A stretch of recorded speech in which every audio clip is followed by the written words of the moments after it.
വഇദൽ മഊദത്തു സുഇലത്ത്. ജീവനോടെ കുഴിച്ചു മൂടപ്പെട്ട ശിശു ചോദ്യം ചെയ്യപ്പെടുകയും ചെയ്യുമ്പോൾ, അപ്പോൾ ജീവനോടെ കുഴിച്ചു മൂടപ്പെട്ട കുട്ടികൾ ചോദ്യം ചെയ്യപ്പെടുമ്പോൾ എന്നാണ് ഇതിൻ്റെ അർത്ഥം. ബി അയ്യി ദനബിൻ കുത്തിലത്ത്, എന്ത് കുറ്റത്തിനാണ് അത് കൊല്ലപ്പെട്ടത് എന്ന്. ഇത് വളരെ അർത്ഥമുള്ള രണ്ട് വാക്യങ്ങളാണ് എന്ന് പറയാം.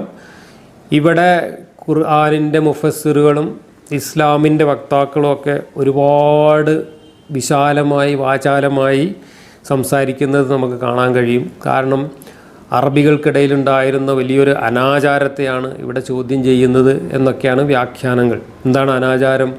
പെൺകുട്ടികൾ ജനിച്ചു കഴിഞ്ഞാൽ ജീവനോടെ കുഴിച്ചു മൂടുക എന്നത് അറബികൾക്കിടയിൽ ജാഹിലിയ കാലത്തൊരു സമ്പ്രദായം ഉണ്ടായിരുന്നു എന്നും ആ സമ്പ്രദായത്തിനെതിരായിട്ടുള്ള ദൈവത്തിൻ്റെ ഒരു താക്കീതാണ് ഈ രണ്ട് വചനങ്ങൾ എന്നൊക്കെയാണ് വ്യാഖ്യാനങ്ങൾ. എന്നാൽ ചരിത്രം നമ്മൾ പരിശോധിച്ച് കഴിഞ്ഞാൽ അങ്ങനെ ഒരു വ്യാപകമായ ഒരു ആചാരം മുഹമ്മദ് നബിക്ക് തൊട്ടു മുമ്പുള്ള, അല്ലെങ്കിൽ മുഹമ്മദ് നബി പ്രവാചകനാവുന്നതിന് തൊട്ടു മുമ്പുള്ള കാലത്ത് മക്കയിലും പരിസരത്തും ഉണ്ടായിരുന്നു എന്നതിന് തെളിവൊന്നുമില്ല.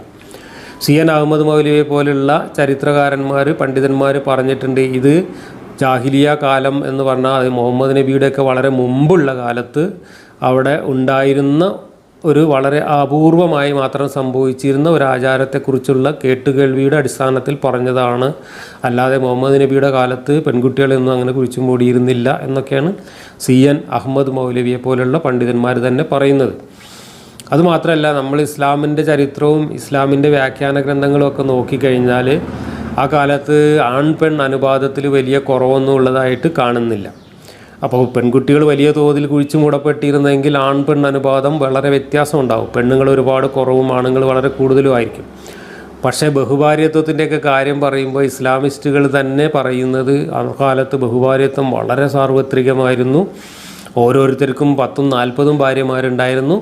അതിനെ കുറച്ച് കൊണ്ടുവന്നിട്ട് 4 ആക്കി ചുരുക്കുകയാണ് ഇസ്ലാം ചെയ്തത് എന്നൊക്കെ പറഞ്ഞ് വാചാലമാകുന്നതും നമ്മൾ കണ്ടിട്ടുണ്ട്. അപ്പോൾ ഓരോരുത്തർക്കും 10ഉം 40ഉം ഭാര്യമാർ ഉണ്ടാവണമെങ്കിൽ 40:1 എന്ന അനുപാതത്തിൽ പെണ്ണിൻ്റെ അനുപാതം വളരെ ഉയർന്നു നിൽക്കണം.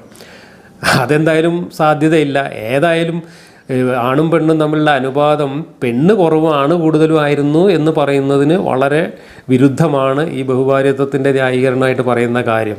അപ്പോൾ ഒരു കാര്യത്തെ ന്യായീകരിക്കാൻ വേണ്ടി ഒരു വ്യാഖ്യാനം കൊണ്ടുവരികയും പിന്നീട് മറ്റൊരു സന്ദർഭത്തിൽ അതിന് നേരെ വിരുദ്ധമായ വ്യാഖ്യാനങ്ങൾ വരികയും ഒക്കെ ചെയ്യുന്നത് കൊണ്ടാണ് ഇസ്ലാമിൻ്റെ ചരിത്രത്തിലും വ്യാഖ്യാനങ്ങളിലും ഒക്കെ ഇത്തരം വൈരുദ്ധ്യങ്ങൾ വരുന്നത്. അതുകൊണ്ട് ഞാൻ പറയുന്നത്, ഇങ്ങനെ പെൺകുട്ടികളെ മുഴുവൻ കുഴിച്ചു മൂടുക എന്നൊരു സമ്പ്രദായമൊന്നും ഉണ്ടായിരുന്നില്ല. വളരെ അപൂർവമായിട്ട് ചിലപ്പോൾ അങ്ങനെ സംഭവിച്ചിട്ടുണ്ടാവാം. അതിന് കാരണം പാട്രിയാർക്കിയൽ ബോധം ആ കാലത്തും വളരെ ശക്തമായി നിലനിന്നിരുന്നു എന്നതാണ്. അതിനുള്ള തെളിവ് ഖുർആനിൽ തന്നെ ഉണ്ട്. കാരണം അള്ളാഹു തന്നെ ലാത്തയും ഉസ്സയും മനാത്തയും ഒക്കെ തൻ്റെ പെൺമക്കളാണ് എന്ന് പറയുന്ന ഖുറൈശികളെ അതിൻ്റെ പേരിൽ വളരെ രോഷത്തോടു കൂടി വിമർശിക്കുന്നത് കാണാം. നിങ്ങൾക്കൊക്കെ ആൺകുട്ടികളും എനിക്ക് പെൺകുട്ടികളുമോ, അതൊരു വല്ലാത്ത നീതിയില്ലാത്ത ഓഹരി വെക്കലാണല്ലോ എന്നൊക്കെ ഖുർആനിൽ അള്ളാഹു തന്നെ പറഞ്ഞ് ദേഷ്യപ്പെടുന്നത് കാണാം. അപ്പോൾ അള്ളാഹുവിന് പോലും പെൺമക്കളുണ്ടാകുന്നത് അപമാനമാണ് എന്ന് തോന്നണമെങ്കിൽ മുഹമ്മദിനും മുഹമ്മദിൻ്റെ കൂടെ ഉണ്ടായിരുന്ന ആളുകൾക്കും പെൺകുട്ടികൾ ഉണ്ടാകുന്നത് അപമാനമാണ് എന്ന് തോന്നൽ ഉണ്ടായിരുന്നു എന്നാണ് മനസ്സിലാക്കേണ്ടത്. അതുകൊണ്ടാണ് ആൺകുട്ടികളില്ലാത്തത് കൊണ്ട് മുഹമ്മദിനെയൊക്കെ വാലറ്റവൻ, അബുത്തർ എന്നൊക്കെ വിളിച്ചവർ കളിയാക്കിയതും. കാരണം ആൺകുട്ടികൾ ഉണ്ടാവുക എന്നത് വലിയ അഭിമാനമായിട്ടും അതൊരു വലിയ സമ്പത്തായിട്ടും കാണുകയും പെൺകുട്ടികൾ ഉണ്ടാകുന്നത് ഒരു നഷ്ടക്കച്ചവടമായിട്ട് കാണുകയും ചെയ്തിരുന്ന ഒരു സമൂഹമാണ് അന്ന് നിലവിലുണ്ടായിരുന്നത് എന്ന് വ്യക്തമാണ്. പക്ഷേ പെൺകുട്ടികളെ കുഴിച്ചു മൂടിയിരുന്നു എന്ന് പറയുന്നത് വളരെ അപൂർവമായി വളരെ മുമ്പ് കാലങ്ങളിൽ മാത്രം നടന്നിട്ടുണ്ടായിരിക്കാൻ ഇടയുള്ള ഒരു ആചാരമാണ് എന്നാണ് പൊതുവെ കരുതപ്പെടുന്നത്. എന്തായാലും ഖുർആൻ ഇവിടെ പെൺകുട്ടികളെ ജീവനോടെ കുഴിച്ചു മൂടുന്നതിനെതിരെയുള്ള ഒരു താക്കീത് എന്ന നിലയ്ക്ക് പോസിറ്റീവായിട്ടുള്ള രണ്ട് കാര്യങ്ങൾ ഈ രണ്ട് വാക്യങ്ങളിലൂടെ പറയുന്നു എന്നത് അംഗീകരിച്ചേ പറ്റും.